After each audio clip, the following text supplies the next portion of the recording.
જય શ્રી કૃષ્ણ. ચલો આજે આપણે છે ને મસ્ત કંદોઈના દુકાન જેવી ગાજરના હલવાની રેસીપી જોઈ લઈએ.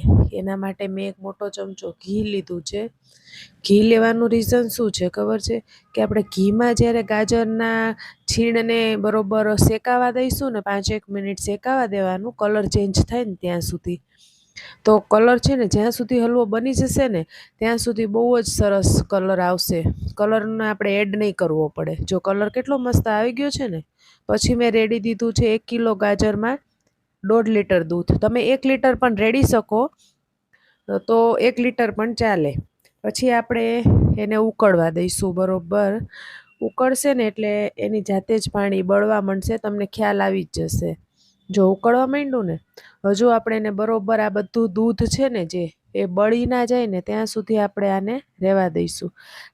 જો હવે બધું દૂધ બળી ગયું છે ને, હવે મેં 1 કિલો ગાજરમાં 250 ગ્રામ ખાંડ લીધી છે. તમે ખાંડ વધારે ઓછી કરી શકો, તમે જેવું ગળ્યું ખાતા હોય ને એ રીતે. તમને હવે ખબર કેમ પડશે કે હલવો બની ગયો? ખબર, જ્યારે આ હલવો બની જાય ને એટલે આપણે આમ તાવીથો મારી, જો આવી રીતે તાવીથો મારી અને બરોબર જોવાનું. જો પાણી નથી નીકળતું ને તો આપણો હલવો તૈયાર છે.